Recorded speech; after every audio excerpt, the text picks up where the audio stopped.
Declassified U.S. government documents and witness testimony from former or retired U.S. military personnel confirm beyond any doubt the reality of ongoing UFO incursions at nuclear weapons sites.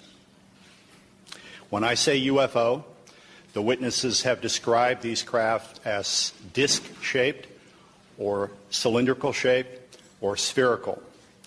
These objects are capable of both hovering and high-velocity flight, usually completely silently.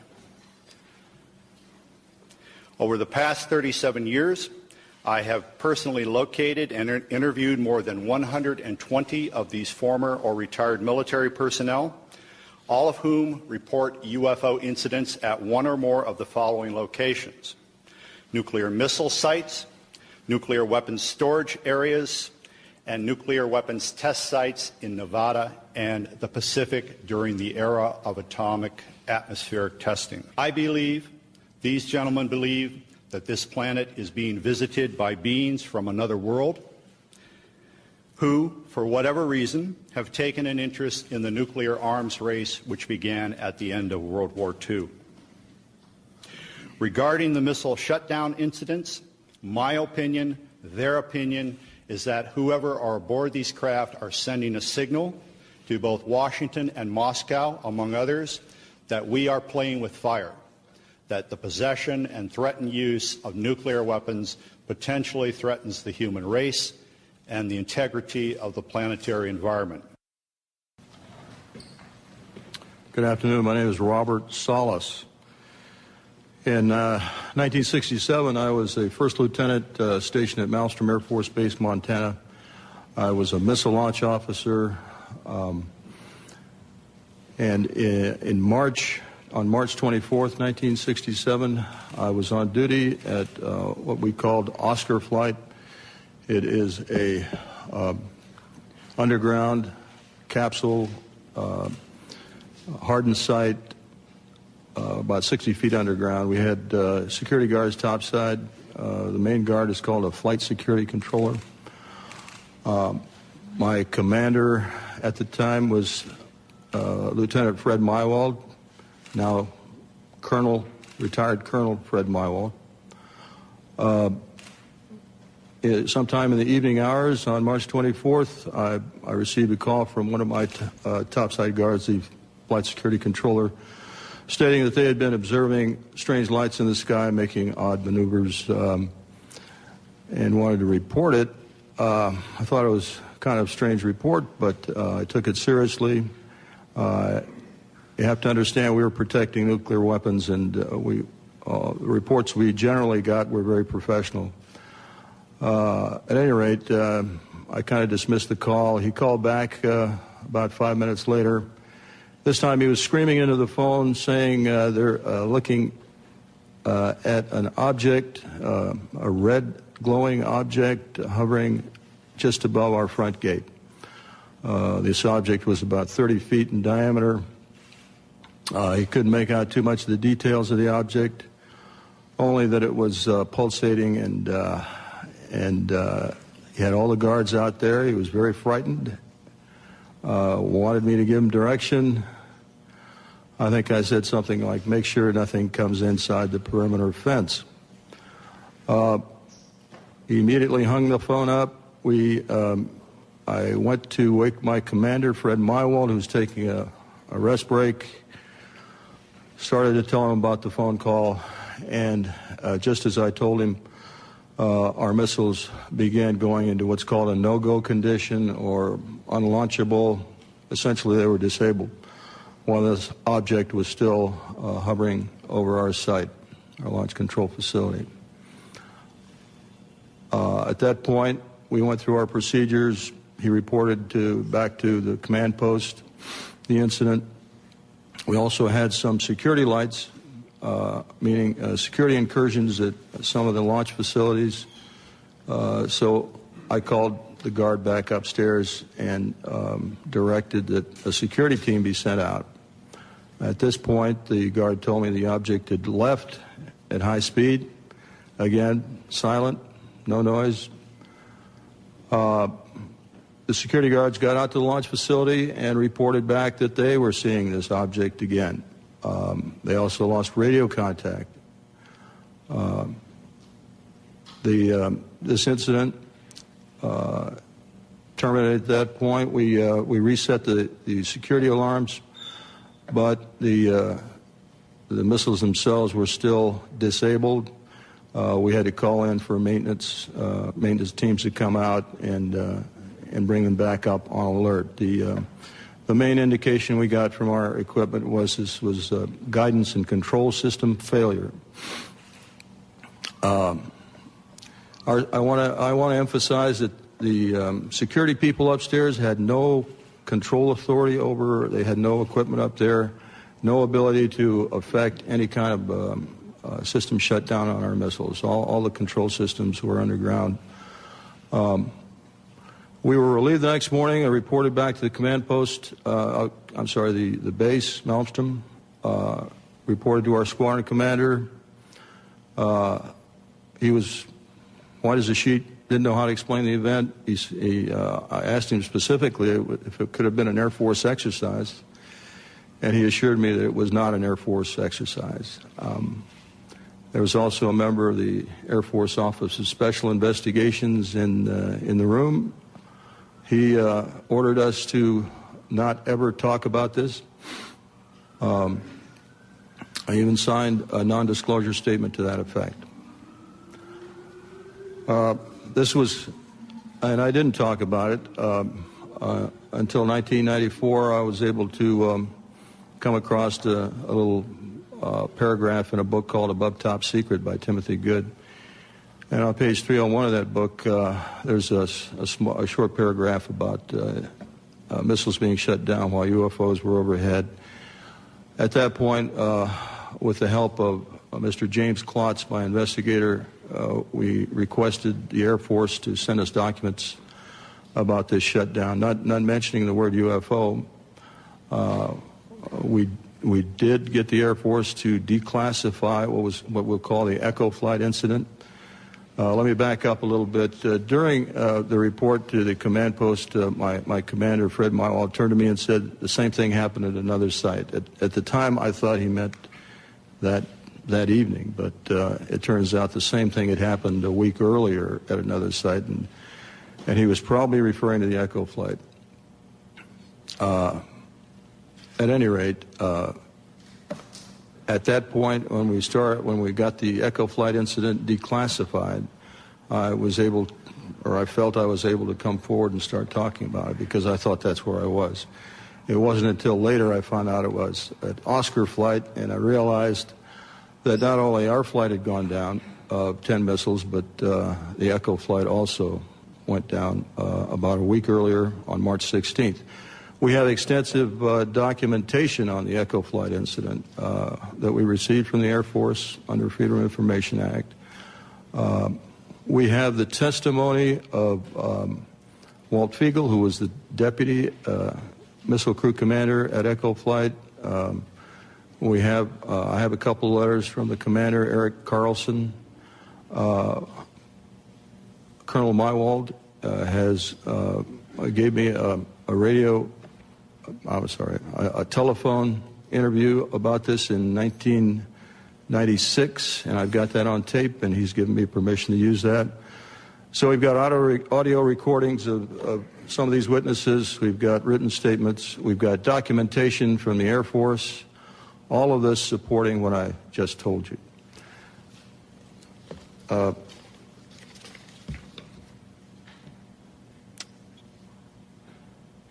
I'll have more to say a little bit later about where I think we should go from here, but right now I'll turn it over to the next speaker.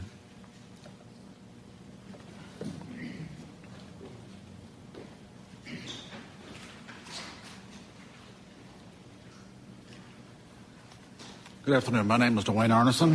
I want to give an adjunct testimony to what Bob has already spoken about. After graduating from college with degrees in physics and math, I entered the Air Force, got a commission, and served 26 years as a communication electronics officer in positions all over the world, including Vietnam. My highest clearance held was top secret crypto special compartment information talent keyhole. For those that know clearances, you got to be almost squeaky clean to get that. Back in 1967, I was officer in charge of the Communications Center at the 28th Air Division in Great Falls, Montana. I was also the crypto custodian. I was a top secret control officer for the division, and I passed out nuclear launch authenticators.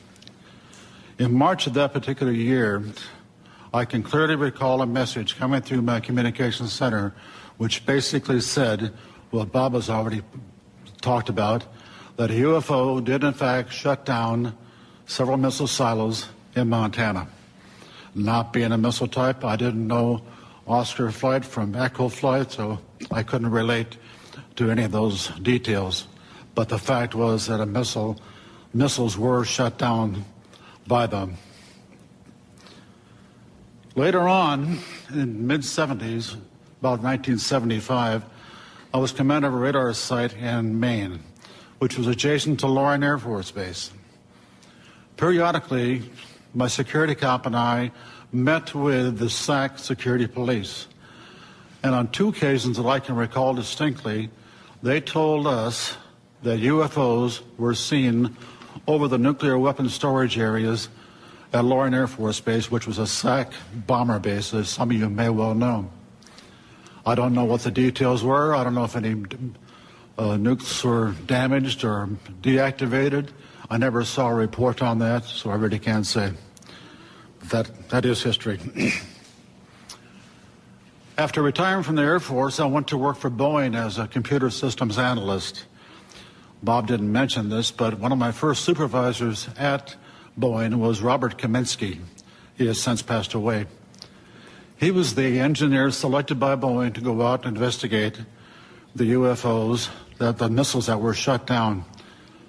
He living close by where I lived in Washington State.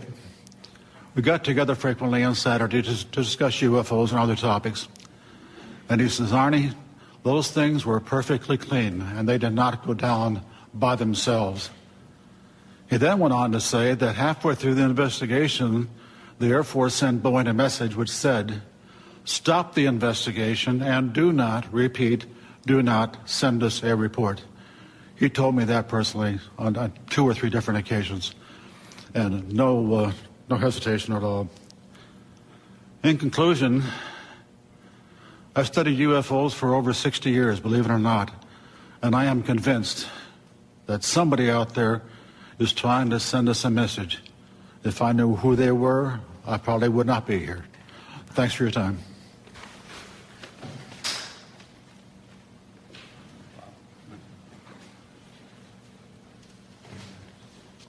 Good afternoon. My name is Robert Jameson. Between January 1965 and October of 1967, I was stationed at Malmstrom Air Force Base as a combat missile targeting team commander. Our main job was to point the missiles in the right direction. Also, we may be dispatched from time to time to a restart. In case any missile goes off alert, we have to restart and verify the targeting data. In March of 1967, I was on alert for dispatch. And that evening, I got a call from Job Control saying, a missile going down in Oscar flight, go out and restart it, which was nothing unusual up to this point. I called my team, and I went down into the hangar. As soon as I got to the hangar, some acquaintances of mine approached me and says, Bob, do you know what happened? No, I don't know what happened. And he says, well, a UFO, was sighted over Lewistown, Montana, actually over Roy, Montana. Lewistown's the nearest town of any significance. But over the Roy, Montana, which is the center of Oscar flight. And when that UFO, at the same time that UFO was over there, all of Oscar flight went down. Well, that was highly unusual. I went to Job Control to verify it, and yes, they confirmed it. And I was looking at the status board they have, where they have a map, the whole wing. I noticed everything was green.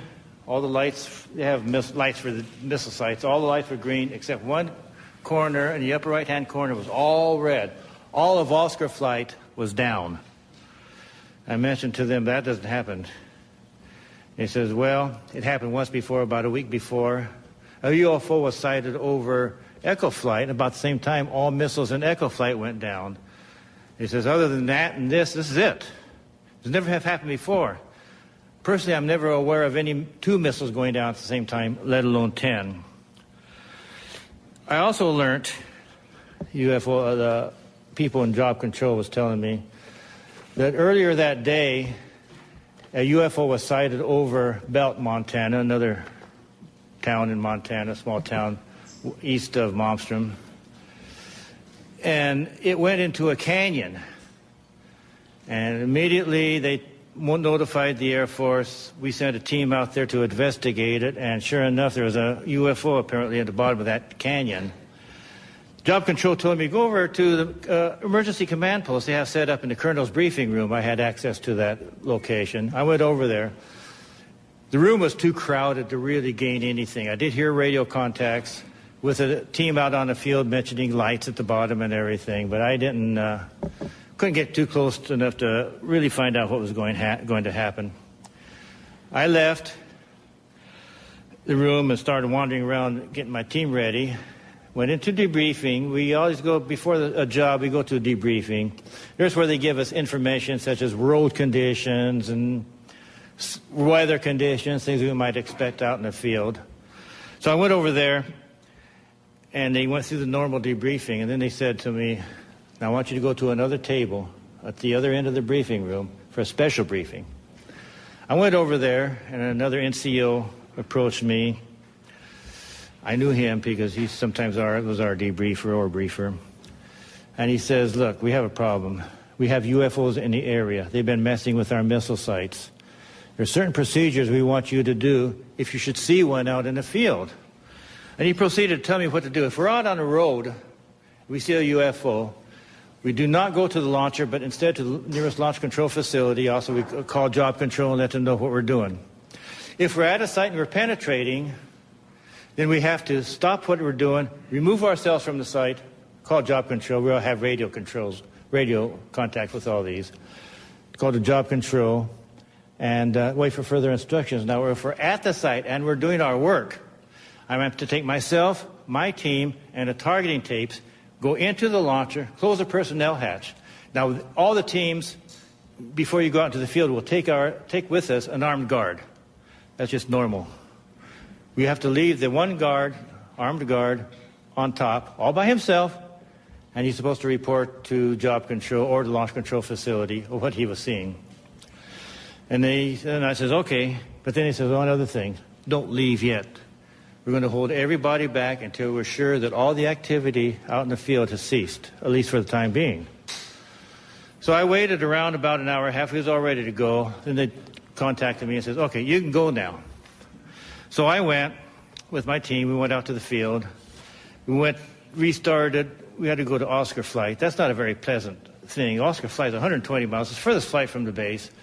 And in Air Force trucks, that's not the most comfortable ride. But nevertheless, we went out to Oscar Flight, and we restarted, I think it's either 3 or 4 missiles. This is where Bob was at the time.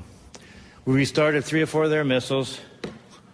The startups were successful, and I saw no incidents in the field. When I came back, we have to go through debriefing. First things I asked them upon return to the base, what about this missile out in Belt? They said as soon as daylight came, we were going to send choppers over. It was nighttime when they first saw it, and no one's going to have them scale down the mountain at nighttime. So they were going to send some choppers down and scale the canyon daylight time. But as soon as daylight time came up, this thing shot up right through everything and just disappeared, more or less. So that was that. Now, also, about a week later, I also heard that a UFO was sighted over India Flight, and there was a partial shutdown. I think 4 or 5 missiles was shut down at India Flight with a UFO overhead, not the whole flight. And I had to go out and restart at least 2 of them. And then the rest of my time at Montana, I was involved in no more further UFO incidents. Nothing else happened. And then I went on elsewhere. Thank you.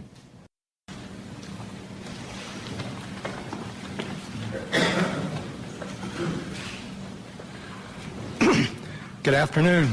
My name is Charles I. Halt. I retired from the U.S. Air Force in 1991 as a colonel.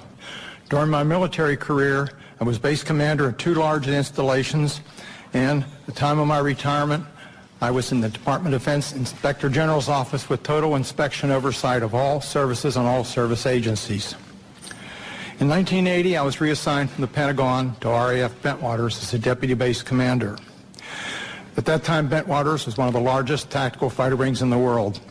We had the 2 base complex, Woodbridge and Bentwaters in England, and 4 FOLs in Germany, and 2 additional standby bases.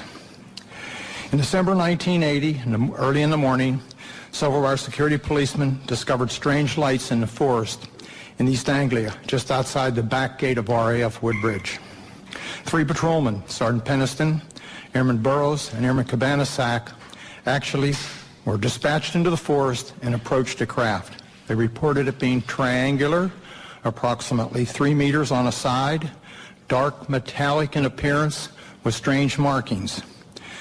They observed it for a period of time, and it very quickly and silently vanished at high speed. Initially, I was not aware of all the details. I was only told of strange lights, and I was sure there was a logical explanation. 2 nights later, at the family Christmas party, we were interrupted. The on-duty flight commander for the security police squadron, Lieutenant Bruce England, came and approached the base commander and I. He was white as a sheet. He said, "It's back." We said, "What's back?" He said, "The UFO." Well, we still were, I should say, non-believers at that point. Since my boss had to do the presentations, I was tasked, unfortunately, to investigate. So I went home and changed clothes. I really expected to find a logical explanation. I took several security policemen with me, a disaster preparedness NCO who took an APN-27, a Geiger counter, and a camera. I also had my small cassette recorder I carried everywhere when I was on duty. I was taken to the supposed site. We found indentations approximately 1.5 inches deep, approximately 6 to 8 feet on a side, and radiation of 8 to 9 times normal background radiation. Not enough to be dangerous to somebody, but significant. We also found broken branches on the trees. While we were milling around trying to make sense of the whole thing, one of the individuals with me suddenly spotted something. Off through the forest was a bright, glowing object. The best way I can describe it, it looked like an eye. It was bright red with a dark center. It appeared to be winking. It would sort of wink. It was shedding something like molten metal. It was dripping off it. It silently moved through the trees, avoiding any contact. It bobbed up and down, and at one point it actually approached us. We tried to get closer. It receded out into the field, beyond the forest, and silently exploded into 5 white objects. Gone. So we went out into the field looking for any evidence, because something had apparently been falling off it, and we found nothing. But while we were searching around in the field, one of the people with me noticed some objects in the sky to the north. There were 3 or 4 objects in the north, brightly colored, changing from elliptical to round, and moving at very high speed and sharp angular movements as though they were doing a grid search. While we were watching them, somebody else noticed to the south there were 2 objects just sort of hovering in the sky. One object approached us at very high speed, best guess is 3,000 to 5,000 feet, somewhere in that neighborhood, stopped directly overhead and sent down a concentrated beam at our feet. It was about 1 foot in diameter. The best way I can equate it is sort of a laser beam. We stood there in awe. Was this a warning? Was this an attempt to communicate? Was this a weapon or just a probe? Just as suddenly as it appeared, click, it disappeared. We stood there, really concerned. About that time, we noticed the other object to the south was sending down beams, about a mile and a half away over Woodbridge Base. We had 3 different radios with us, the police radio, the security police radio, and I had the command net. All 3 radios were functional, and we were talking to control centers. They were constantly breaking up, and we had great difficulties communicating, but we were able to discern that on the police and security net that some of those beams were either falling into or near the weapons storage area, and there's a great deal of concern. It really bothered me at the time. Every time something of significance happened that night, I kind of clicked on my little tape recorder and recorded it so I'd have a record of it for the next day. Unbeknownst to me, a copy of that was released by one of my coworkers several years later, and hence there was a lot of publicity. My superiors at the time were informed what happened. I briefed my boss. I played the tape for him. He listened intently.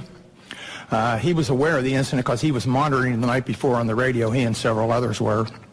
He took the tape to the 3rd Air Force staff meeting the following Wednesday. 3rd Air Force was the Air Force headquarters at that time in England. Played it for General Baisley, the commander and staff. They all sat silently. The decision was, it happened off the base, so it's a British affair. In other words, they were loath to get involved. So my boss came back and threw me the tape recorder, and I said, well, what do we do, boss? He said, get with Squadron Leader Moreland, who was the British liaison officer, and do a report. It's their problem, not ours. Gosh, here I am kind of caught in the middle, and I'm a junior guy here. Whoa, why did I ever get involved? Well, Squadron Leader Moreland was on vacation in Wales at the time. He came back, and he was quite upset that he was in the middle of the thing, too. So he said, well, write a memo. So I wrote I shall call it, cleaned up memo, just kind of unexplained lights, just to kind of get them to come out and investigate and look into the thing. Well, I gave it to Moreland, and unbeknownst to me, Moreland sent a copy to his superior at 3rd Air Force. I didn't know that at the time. The copy to MOD was apparently buried in the files. Days turned into weeks, and weeks turned into months, and I almost forgot about the incident, to be honest with you. Gave up. Several years later, one of my coworkers was playing a copy of my tape at cocktail parties and caught somebody's ear. Somebody started asking questions, and he said, oh, Holt wrote a memo. The next thing we know, there was a Freedom of Information request came into Bentwaters. Of course, there was no official copy. We didn't have word processors in those days. We used typing manifolds in the old typewriters. We were just transitioning. And the only copy was an onion skin that I had in my desk. So my boss went back and said, there's no official record of it. Well, somebody else found out the 3rd Air Force had a copy. Well, Pete Bent, a good personal friend of mine, was the acting 3rd Air Force commander, called me and he said, hey, Chuck, I've got a copy of this memo. We're going to have to release it. I said, please, burn it. Your life and mine will never be the same. You and I don't need this. Well, need I say more? The tape came out, unbeknownst to me. The memo came out, and a lot of publicity. But the event certainly happened. Now, some things have happened since then. I was very innocent at the time and believed what I was told. I asked the OSI if they had an interest, and I was told, oh, no, not at all. Wrong. I found out later that the airmen were, how shall I say, pretty harshly interrogated that were involved. I have never been debriefed. I also found out later that the tower operator, both the tower operators at Bentwaters saw an object and picked it up on their Bright 2 radar and watched it. I found out that the tower operator in the weapons storage area actually saw something, as did a comm man who was working there and saw it go down into the forest near us. And also several other people around the base saw it. It's kind of interesting. What did we see? I have no idea what we saw that night. I do know it was under intelligent control, and in my personal opinion, it was either from another dimension or extraterrestrial.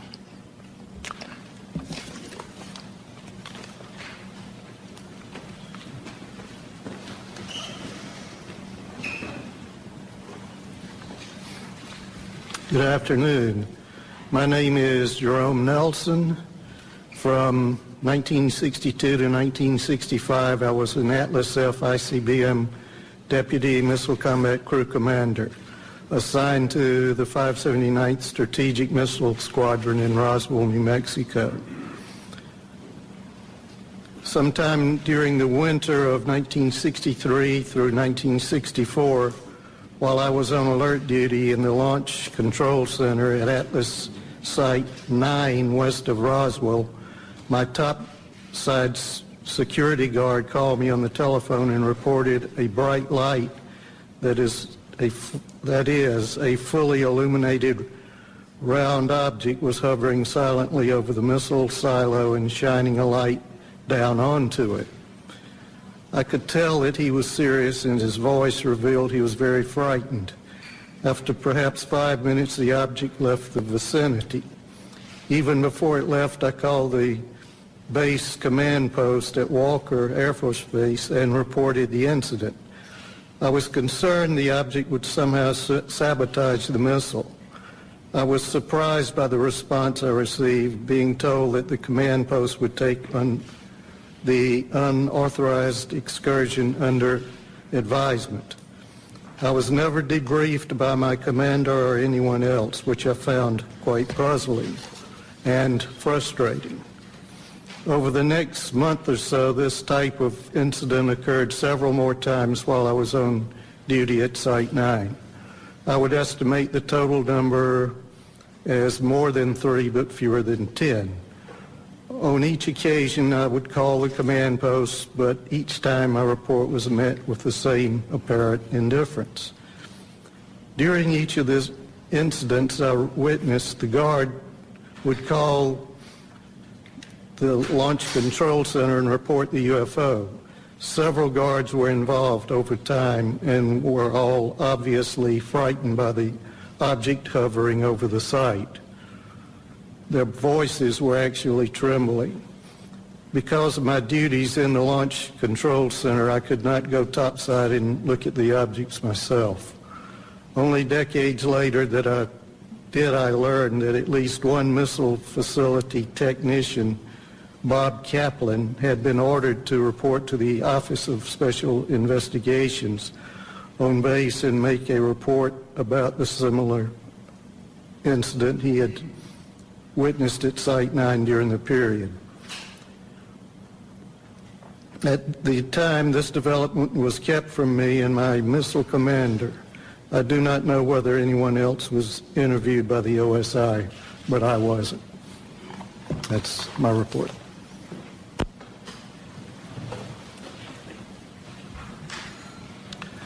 Well, good afternoon, ladies and gentlemen. My name is Patrick McDonough, and I'm here today to relate an experience that happened to me in September of 1966. It's 44 years ago, but that experience was so significant, it was basically burned in my memory. I haven't forgotten about it at all.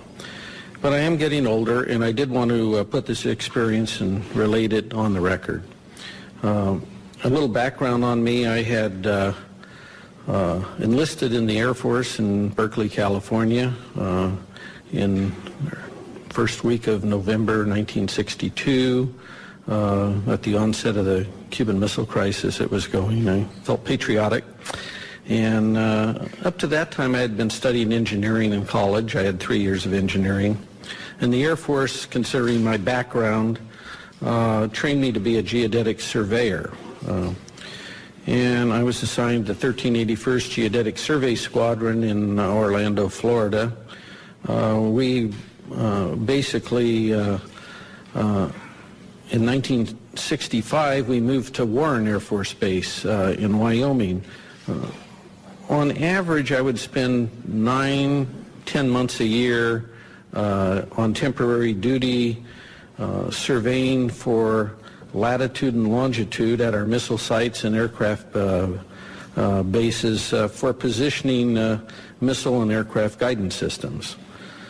Basically, the squadron's mission was to provide precise geographical coordinates for a missile or an aircraft inertial guidance system, so that the missile or aircraft would know exactly precisely where it was at when it takes off, while the intelligence agencies would provide the targeting information. In early September of 1966, myself and 2 other airmen, Airman First Class Al Kramer and a Airman Third Class Charlie Coates, we were temporarily assigned to Malmstrom Air Force Base, and were ordered to provide or perform the initial geodetic surveys for the last 50 missile sites there. There already was 150 Minuteman I sites, and we were putting in the last 50 for the wing. And basically, we were assigned to the Site Activation Task Force they call SATAF. It was a Boeing, really, the prime contractor. We were given a government truck, no radio, anything in it. I was the chief of party. I was the observer on our small 3-man team. Al was the recorder. Charlie was, we were trying to train him both in observing and recording. We normally would arrive at a missile site at about in early evening. We'd set up our instruments, and basically what I was doing was the star observation to provide precise latitude and longitude. On the night of this incident that happened, we were completing a series of what we call celestial astro-azimuth observations southeast of Conrad. And I was doing the observing, Al was recording, and Charlie was assisting Al with the chronometer on the time hacks as I tipped on Polaris. The unusual thing about this missile site I was at was that the blast hatch of the silo was open. And that was very unusual. Normally when I'd go to these missile sites, even though they were not activated yet with a missile, they were always closed. The monoliths were there. We do 4 monoliths and do a precise quadrangle. And the work we did was very precise. It involved a lot of, it was basically all using star shots. And so here's a site that we arrived at, and the blast hatch is open. And we're nearing completion of the star observations. We had been to the other 3 monoliths, and I was at the monolith at the next to the hatch. And it was probably about 1:30, and a unidentified flying object came from the north and stopped right over us. I would say it was probably about altitude of 300 feet or so, maybe a little higher. It's a little hard to tell in the dark. It was round. It had, I would estimate its diameter at about 50 feet, kind of like a pretty large, like a wingspan of a B-52, something in that range. It's pretty large. It seemed to have pulsating lights going around it, and it had a white light from the center looking down into the silo. There was no wind, there was no noise. It only stayed there maybe 20, 30 seconds at most. And then I just remember, I'm staring up at the stars, right? I'm a pretty keen observer of what's above me here in the celestial sphere up there. And I just said to myself, what if this thing beams us up and takes us off to some distant place and never returned to Earth again? I mean, this is going through my head here while this thing's above me. And then from this dead stop, it shoots off to the east, just like now you see it, now you don't. It just, phew. So after this UFO departs, I grabbed my instrument and jumped in the truck behind the steering wheel, and off we went. And we weren't about to be there if it came back. We didn't have guards with us because there was no missile. We didn't have a radio because we're not really in contact with the Air Force Base. I don't know any of this other stuff is even going on, to be honest with you. I mean, we're just kind of out there on our own doing these sites and mailing our material back. It was wasn't even aware there was a UFO problem per se. But as it turned out, the night's events weren't totally over with us at that point. As we sped away and on our way back to Conrad, and the Army Corps of Engineers had base rocked all the roads to take the weight of these missiles they were bringing in. And of course, these are new sites, and they took down all the signs to make the roads wider. And I go over the hill and come down, the headlights come down, there's no road there at Teed, And so I tried to make you either went to the right or left. I tried to go to the left towards Conrad, and the truck flipped over, and we ended up upside down. Fortunately, none of us were hurt. We walked probably about 2 hours to the nearby farmhouse, if you call that nearby, and called the Montana Highway Patrol, The farmer drove us back to the accident site, and it was interesting when the highway patrolman arrived, because we told him, how did this occur? He was asking us, and I told him that his dispatch had told him there had been over 20 reports to his office that night in reporting a UFO in the area. I wrote incident reports to the SATAF, Boeing, Montana's state regarding the accident. But, what was interesting was I never heard anything from the Air Force regarding the incident. And I never had to, there was no retribution or reimbursement required from me for rolling this truck. And this truck had 18 miles on it that afternoon. It was a new truck. Okay, so nothing. I heard nothing. So this part was good because I didn't really want to buy the truck. I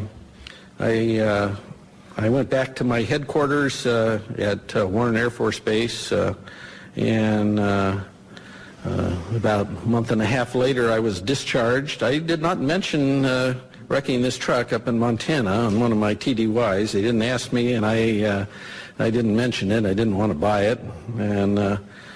But I must say now, in my 4 years that I had with this Geodetic Survey Squadron, I had worked on the latest missiles and aircraft in the U.S. Air Force inventory. And I worked everywhere on these guidance systems. And I never saw anything in the Air Force inventory that could perform like this UFO did. I don't know what it was, but we sure didn't have any. I never saw anything like it. And I'd like to thank all of you for being here today, and thank the National Press Club. Hopefully someday we'll know in the near future that the government will perhaps release any information they have on UFOs. Thank you very much.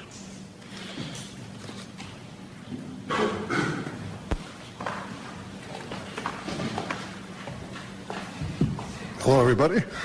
I'm Bruce Fenstermacher. I don't have any exciting stories like rolling a truck with 18 miles on it.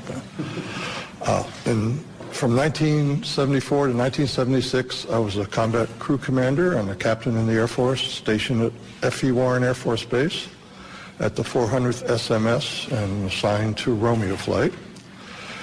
In the fall of 76, my deputy, who I'll call Sam because he's not given me permission to release his name, we were on alert, trying to stay awake. We were listening to the conversation between the flight security controller of the topside NCO and the strategic alert team, the security alert team, the SATs.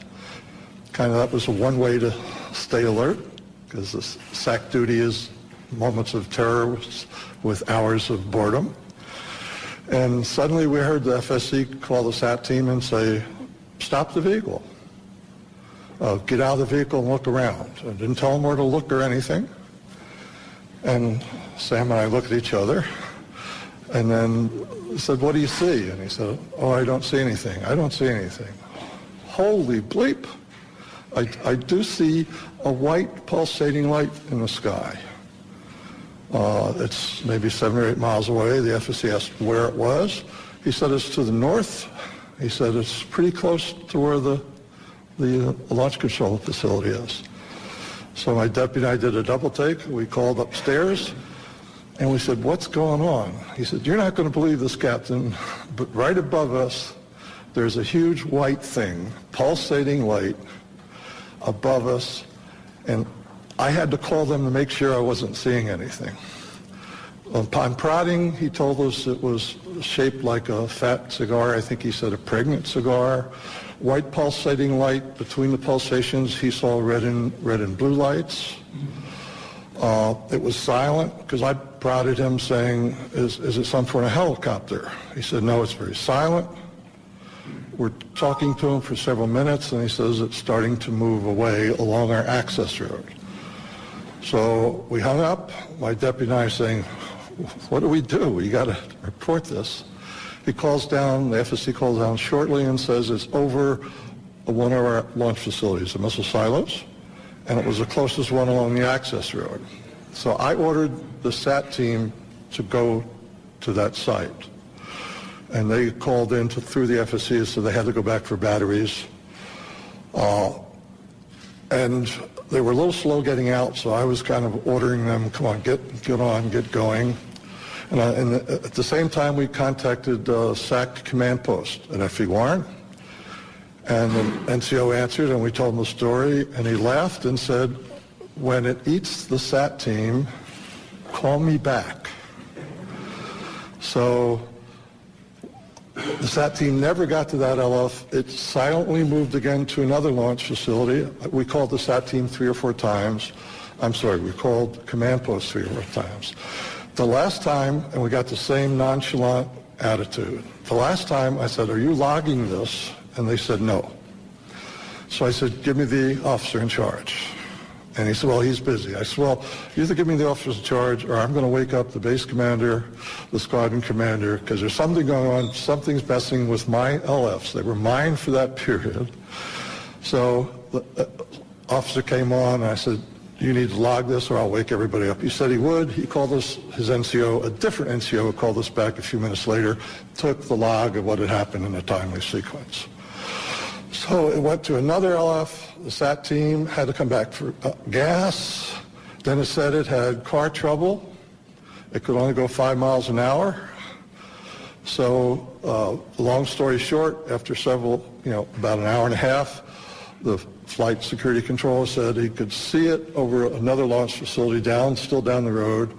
And then he said it suddenly and silently just went away up to a star size and then disappeared. So that was it. It was an exciting rest of the tour. The next day we were relieved by another crew to go back home. And I went upstairs and the FSC is lying like in a chair in almost a fetal position. And I talked to him and he was scared. He said, I can't sleep. I can't get that thing out of my mind. And I said, what the heck was with the SAT team? He said, both my deputy and I were prior service, so we got along well with the enlisted guys. So I said, if you promise not to tell anybody, they told me they were not going to go to any LF with that thing over it. No direct orders, no nothing, and in fact, they never left the launch control facility.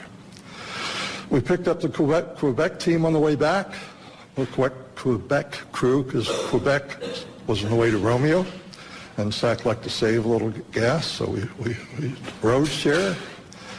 And they told us that earlier that evening, they had the same sort of thing flying over several of their launch facilities. And I said, what happened? You reported it. And they said, are you crazy? We didn't report it. We're not going to report it. I said, well, I did. He said, well, if you tell them about us, we're going to say it never happened.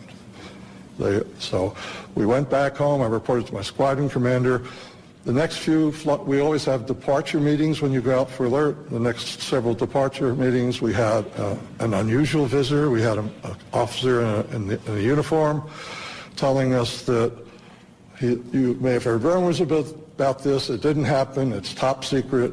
And I wanted to stand up and say, which is it? Didn't it happen, or is it top secret? So that's my event. I think Mr. Salas comes back.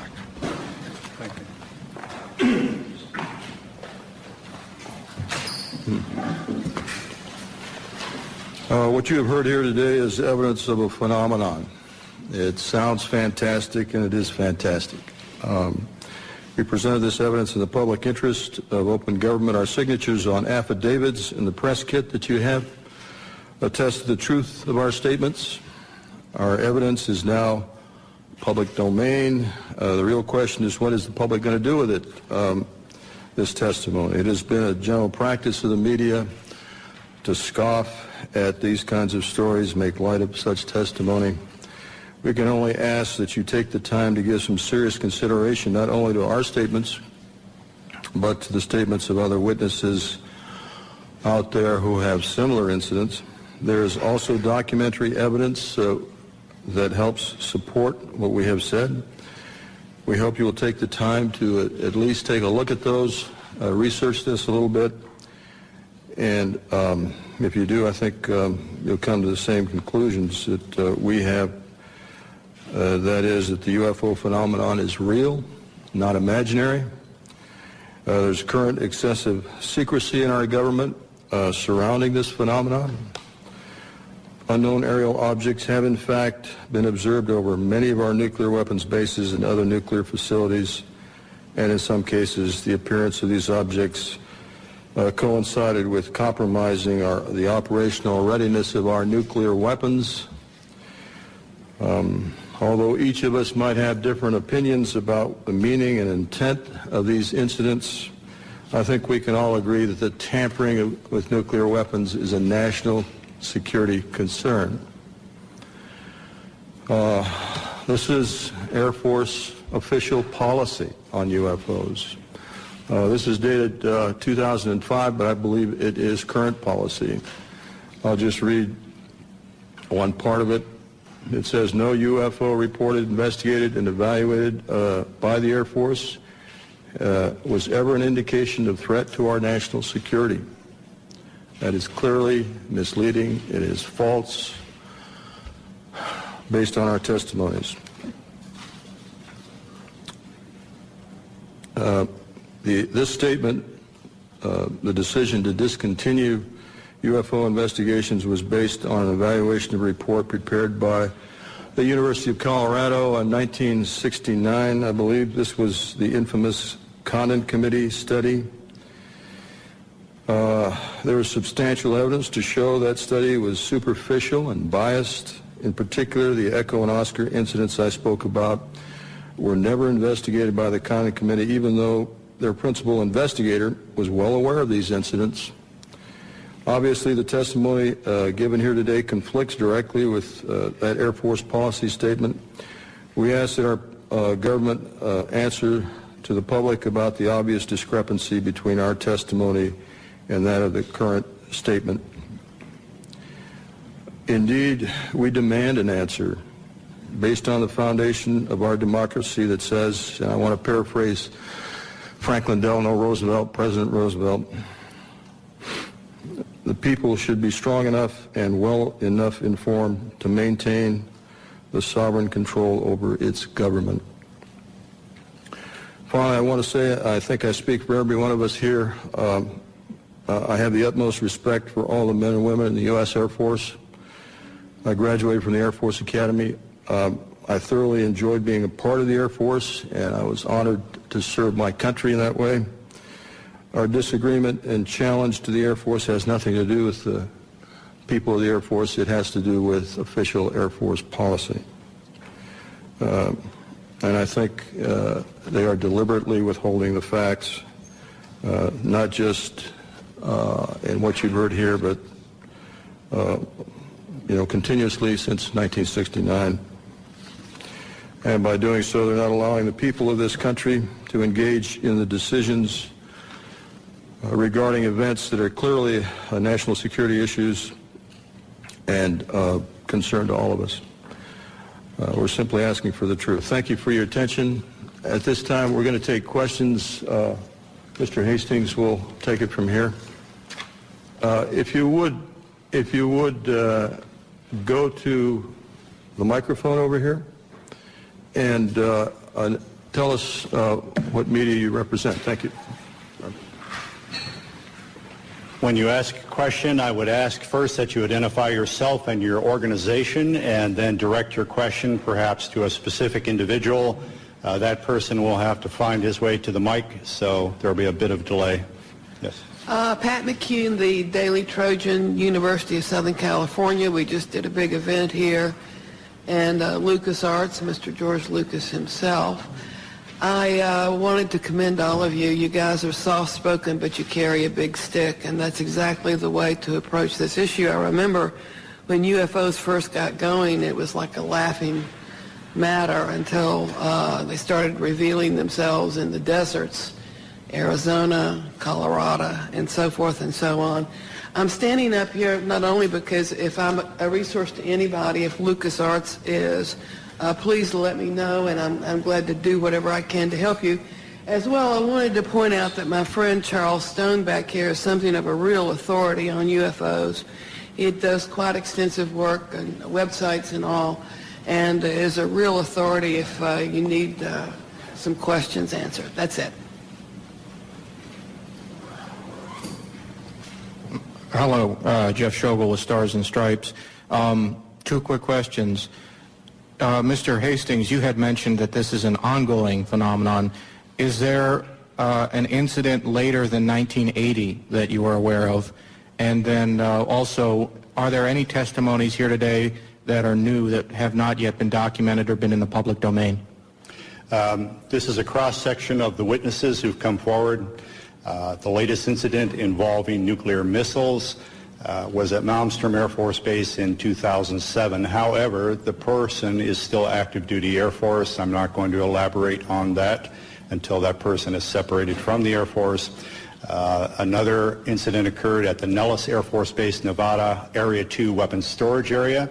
A series of incidents, the latest being in April of 2003, in which there were unidentified aerial objects maneuvering near the weapons bunkers at that facility. More recently, civilian sighting reports in Orange County, California, at the Seal Beach Naval Weapons Station, a series of bunkers, again, containing nuclear weapons. There were local media reports of multiple sightings in March of 2009 near this weapons storage facility. This is ongoing. This is the tip of the iceberg. We can only catch as catch can. I am of the opinion that for every incident that I'm aware of, and for witnesses that we've got in hand, there could be 10, there could be 100, there could be many, many more incidents that I'll never know about because the people won't come forward. They'll wait years or decades to talk about what they know. And is anything that has been said here not been in the public domain before? I'm sorry? Anything that has been said here? I know I've heard the incident that Mr. Holt referred to. I've seen Mr. Salas. Is there anything here? The other people that you've heard here today, I reckon you have not heard about.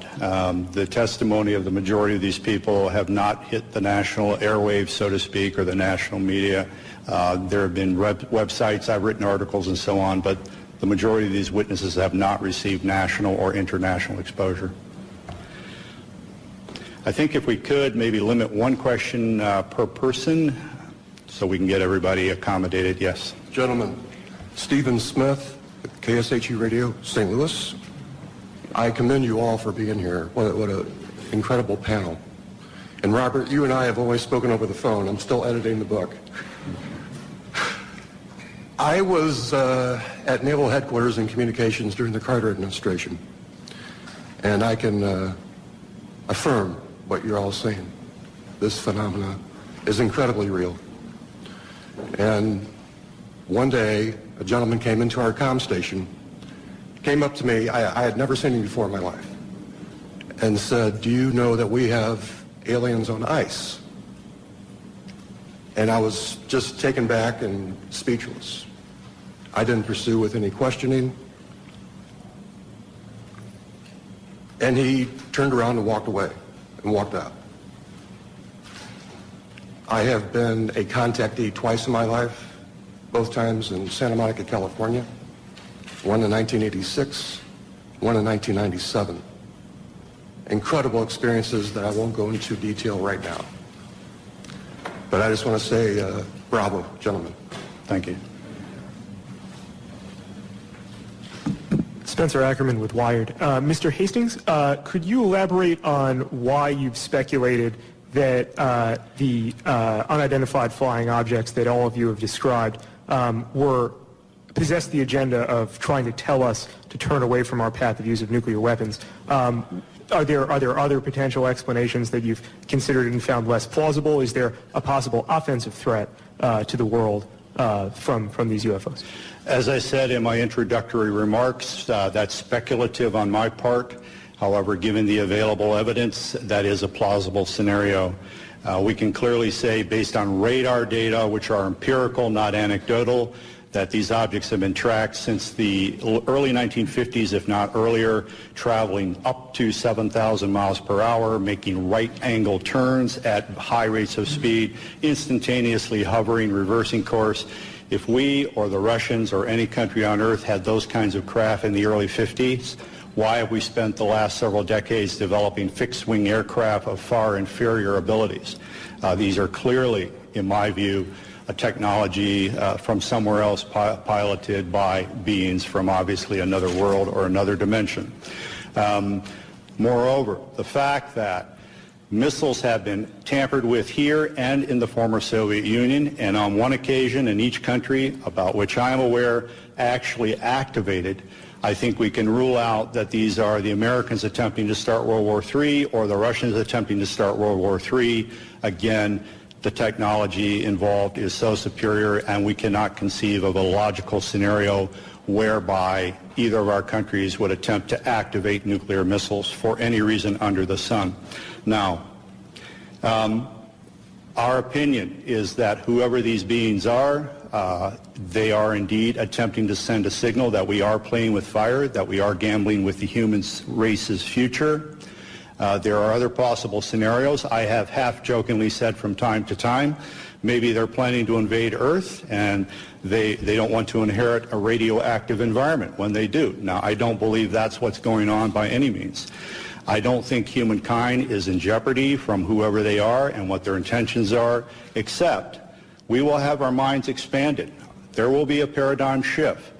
Traditional institutions such as religions, governments, other social institutions may indeed be threatened by what is coming. That is just a logical consequence of what is about to occur.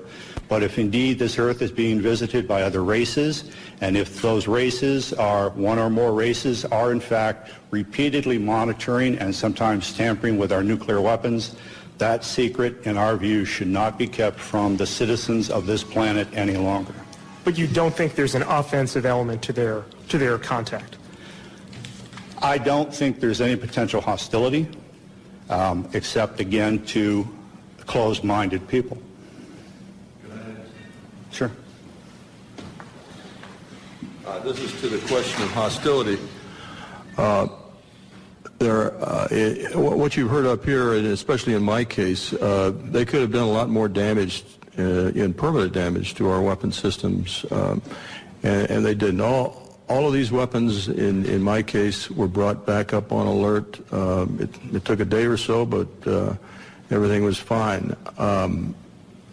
If they wanted to destroy them with all the powers they seem to have, I think they could have done that job. So I personally don't think this was a hostile intent. Hi, I'm Charles Stone with the Tiger News Service. I didn't ask my friend to come up and make that statement for me, but appreciate your patience. I've published internationally in the history of weapons of mass destruction, including going back to the 1940s, and these incidents go back to at least that period of time, that U.S. government military facilities that were doing high-tech development in that period of time also reportedly at least had UFO visitors of various types, and that there is archaeological evidence that there have been what we would call that there's evidence of what was almost certainly atomic warfare in ancient history, at least twice, and also that I'd like to mention that one of our biggest and most powerful government agencies was founded in part to monitor UFO activities. That was the National Security Agency in the late 1940s. Did you have a question, sir? Are you aware that the NSA was partially founded to monitor UFOs? I've heard rumors to that effect, and also the Central Intelligence Agency. In my view, those rumors aren't supported by any authoritative documentation at this point. I would not be surprised at the same time if that were ultimately proved true by historians, but that's as far as I think we can take it at this point. Right. Thank you. Thank you. Hi, my name is John Kelly. I'm a columnist at the Washington Post. Colonel Halt, you mentioned that when you went out you had a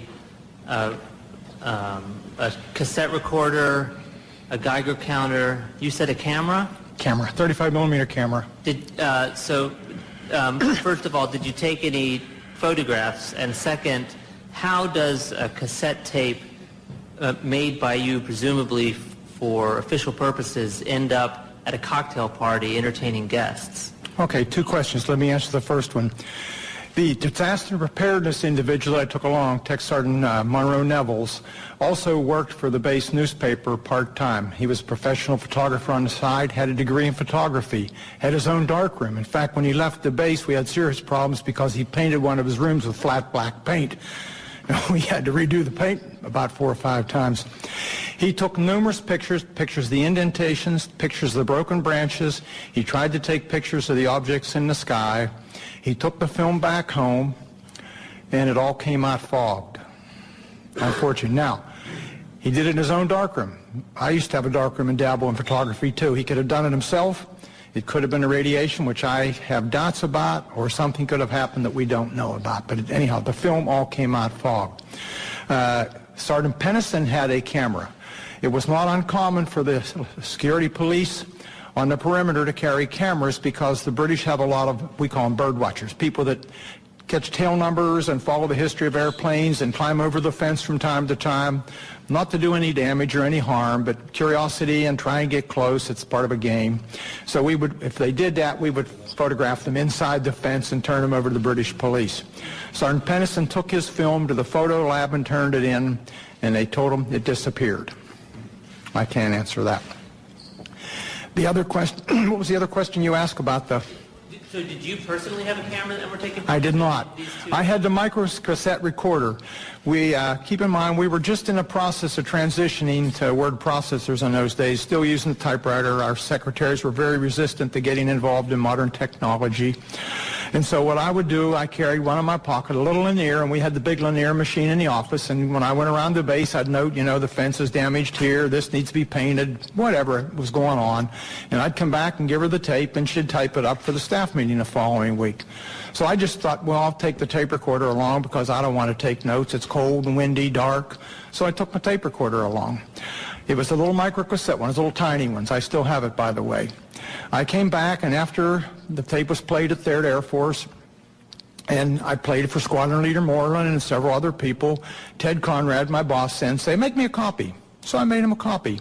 He put it in the desk drawer, in his desk drawer. He moved on, and it was replaced. And the gentleman that replaced him thought it was hilarious to play the tape. I didn't know this at the time at cocktail parties. So he was playing a copy.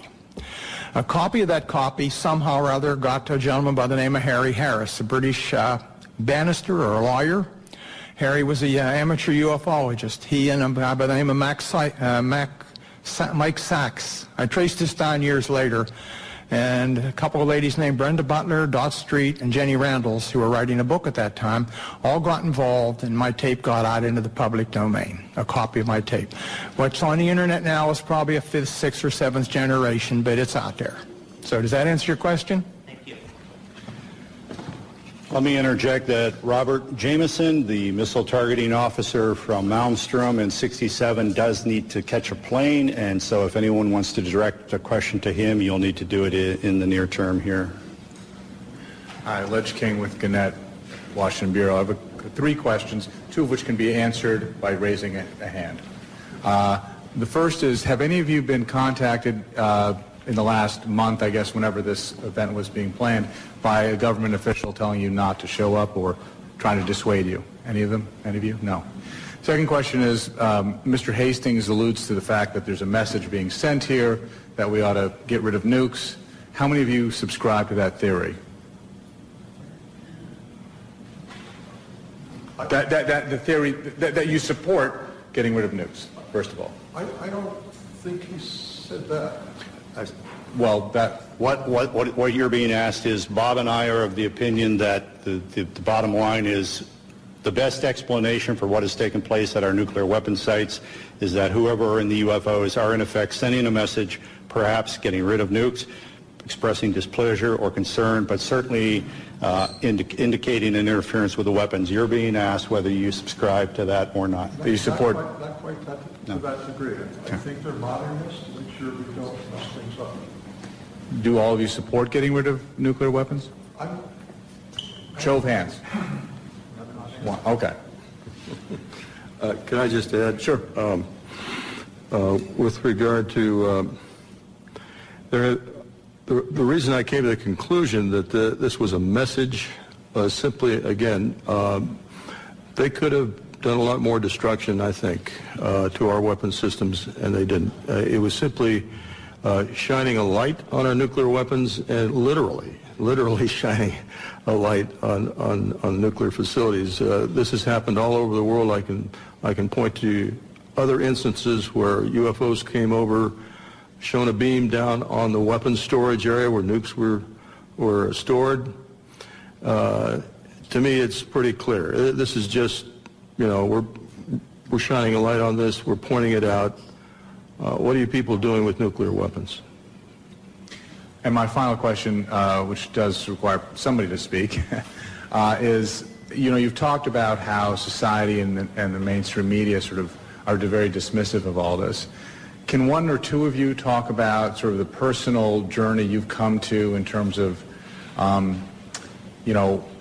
approaching family or friends or others about this when people may think it's kooky to talk about this? Can one or two of you talk about how was it difficult? How difficult was it?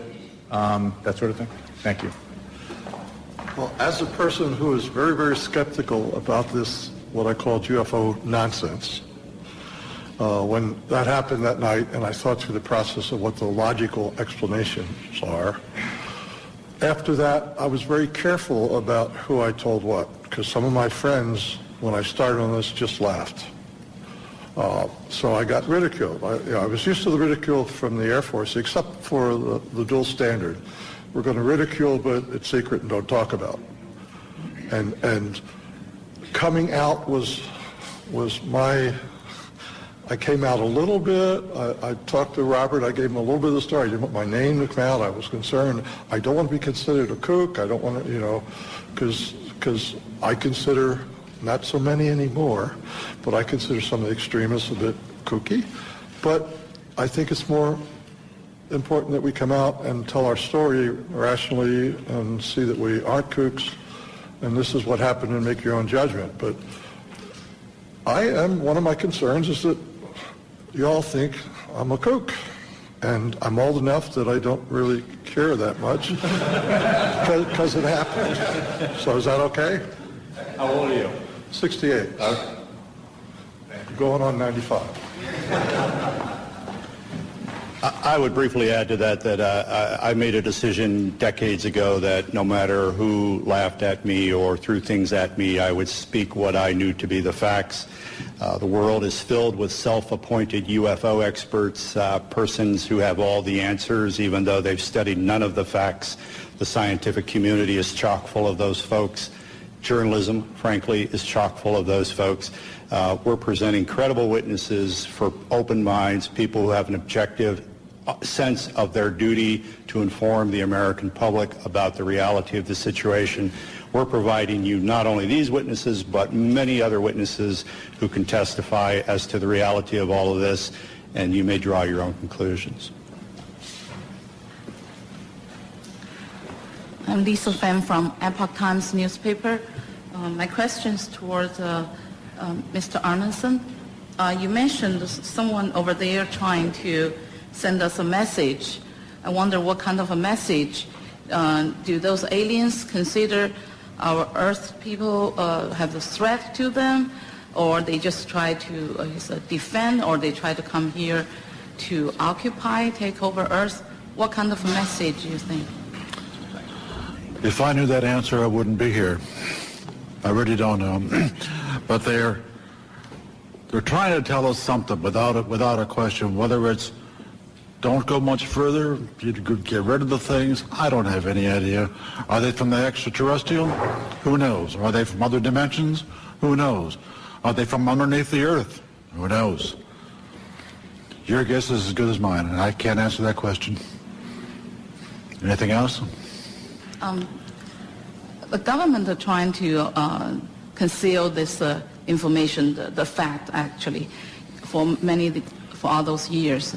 Do you think this will do good for the society's stability, or is it kind of prevent for some advance or further research for our society? No, that's a big one. We have been lied to for so many decades about the truth of the matter, and I think we need to have more openness in society as far as what these things are. Recently, in the last year or two, the Catholic Church has said publicly, you know, hey, it's okay. ETs can exist. They're our brothers, and they are theologically saying it's okay to believe in extraterrestrials. And if the Catholic Church says it, it's got to have a big stick, I would think, as far as the Western world is concerned anyhow. Do you think right now it's a time for human beings to admit there are other spiritual beings in the universe besides the human race? Oh yeah. I think that's the thing is, people are so wrapped up nowadays in their own world. They're worried about jobs. They're worried about mortgages. They could care less about UFOs and ETs and paranormal events and whatnot. That isn't even on their radar scope. Unfortunately, but that's... I understand that. I haven't spoken to college students that much myself, but I understand that is a fact. Yeah. And that's healthy. I think that's goodness. Oh, yeah. I just wonder what's in the archives in the Vatican as far as UFOs and things like that are concerned. If that could be released, wow, I bet it would blow the socks off a lot of people. That would be interesting. Okay. Let me. You asked what would the potential changes be for society? Would this be good? Let me briefly summarize and say, in 1975, a former CIA official, Victor Marchetti, wrote a best-selling book called The CIA and Cult of Intelligence. The CIA took him to the Supreme Court to attempt block publication of that book. Ultimately, a redacted version of it was released. It was the first book in American history to be censored by the U.S. government. This same Victor Marchetti, in 1979, wrote an article for Second Look magazine. The title, I believe, was How the CIA Views the UFO Phenomenon. He said, among other things, this subject was so sensitive that you did not talk about it in the agency unless you had a need to. Nevertheless, there were rumors floating around at the highest levels of CIA about recovered crashed UFOs and the bodies of their crews. Thirdly, Victor Marchetti said, in his opinion, as an intelligence analyst with CIA for I think 11 years, he was of the opinion that no government on earth will voluntarily release this information because it would jeopardize the status quo, i.e. their power. Even if there's no hostile intent or implication to the visitation of these beings, if indeed these are extraterrestrials, even if they're not meaning us any harm whatsoever, governments have nothing to gain and everything to lose by admitting the reality of this. And Victor Marchetti's opinion is that this will probably come out, by some action on the part of the phenomenon itself, which will leave no doubt in anyone's mind. But don't expect Washington or Moscow or any other government to volunteer the reality of all of this. Thank you. I'm Jim Canan. I'm a defense writer of long standing in this town for Gannett Newspaper's Business Week magazine, and I was senior editor of Air Force magazine. I'm going to ask a question, but I want to contribute something. When I was on Air Force magazine, I was told by an Air Force colonel of long acquaintance that this was real and that we were actually dealing with the aliens. I never had the guts to write. He said, you won't have the guts to write this. I said, no, because I have to confirm it. And if you can't tell me how to confirm it, he did give me a couple names, but it didn't pan out. I was like all the rest of the press, if I couldn't confirm it, I wouldn't write it. Now, that may mean that we're somewhat cowardly, but at the same time, it means that we're also very careful. I do sympathize with the members of the press who do not write about this, even though I myself am convinced of it by now, because I was one of them once. But now, I have a question contemporary.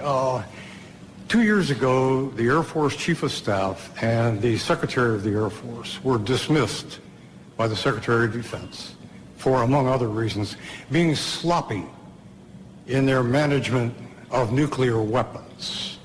We transported an armed one somewhere. We sent components overseas and so forth. This shook up the Air Force.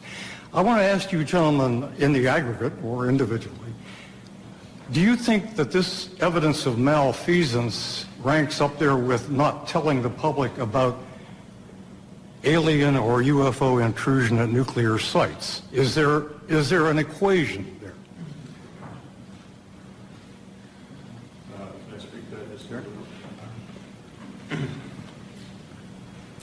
I don't know about ranking, but it points out the dangers of nuclear weapons. The fact that these accidents have occurred, serious accidents with nuclear weapons, and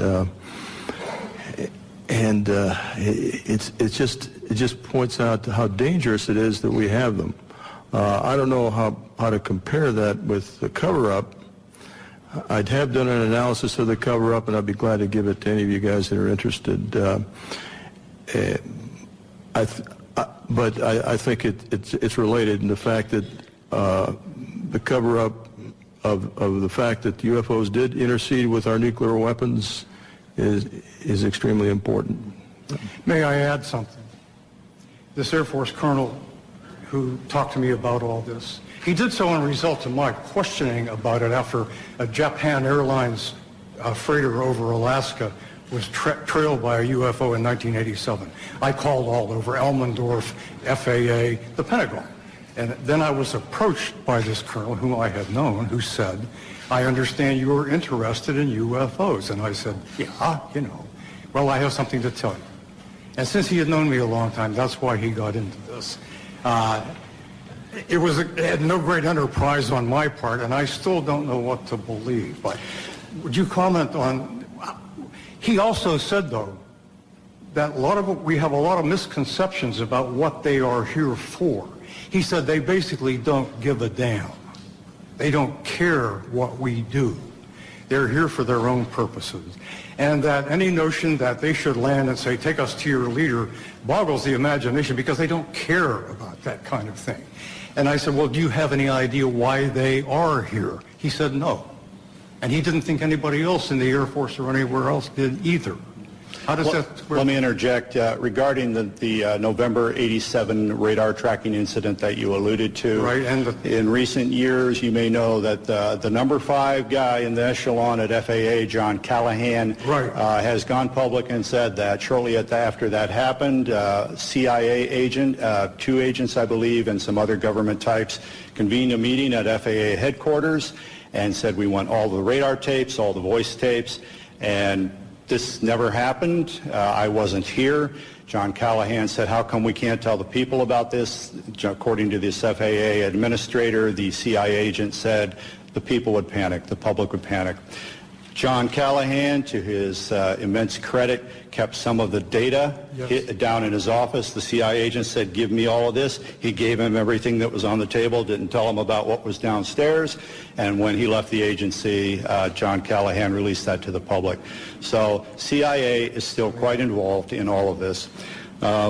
Leslie Kane's great book includes that again. I think regarding... well, to follow up on the other part of your question about, what are they up to, why are they here, and so on, no one knows. Maybe the people at the CIA and the Pentagon and the Kremlin don't even know. However, these very simplistic scenarios of if they're real and they're here, why don't they land on the White House lawn? Well, if they're anthropologists and this is a classroom experiment, you don't interject yourself into the experiment, you observe. Or an alternate scenario, if this backwards planet is on the verge of a nuclear holocaust, maybe on a limited basis you intervene in a way that the Pentagon knows what's going on, the Kremlin knows what's going on, except for troublemakers like us, the public at large in neither country does not know what's going on. So in effect, you send a signal, in my opinion, to governments about nuclear weapons without alarming the general populace. The late Dr. J. Allen Hynek, who was a UFO skeptic, he worked for Project Blue Book. For so many years, he eventually believed, I've been wrong, science has been wrong, these are real, and we should check into it. When asked why, the aliens, if that's who they are, do not visit us. He said, you know, a zoo is a nice place to visit, but you don't communicate with the lizards. So, you know, there's any number of plausible scenarios to explain why we have not had open contact. I am of the opinion that whoever they are have enough sense to know that if they interject themselves into our reality in one fell swoop, there could be very dire repercussions. Whereas, on the other hand, if they engage in an on-again, off-again cat-and-mouse behavior that allows a slow psychological conditioning of humankind to the reality and the presence of themselves, then when open contact, if that indeed is in the cards, occurs, there will be far less trauma. Thank you. I wasn't meaning to contest your point of view, by the way, merely pointing out what I had heard. It's all right. Michael Rank from Lancaster County. Al and I came down this afternoon, and we were talking about the fact that we are now able to combine human and non-human genetic materials by our medical sciences. And I don't know whether any of you have had a chance to read Professor Jacobs' book, The Threat. He's a tenured professor at Temple University, and he has been doing regression therapy with abductees for years, and he has quite a body of knowledge there. One of my reasons for asking this is, being an old district attorney, the definition of murder is the unlawful killing of another human being, but nowhere does it say, does it have to be 100% human? Can it be 1% human? I'm waiting for somebody to play that card. I'm out of the business now, but that might be fun. The other issue is the toadies in government who are following their orders to lose the files in Freedom of Information Acts, I think might take a totally different view as to their attempt to preserve their jobs if they realize that there might be an argument made that there's a First Amendment violation by suppressing the truth about these things that have been found and seen and so forth. The suppression works to favor certain religions versus other religions. Thank you. Anyone else?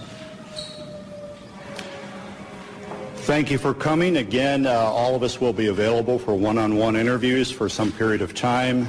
Thank you.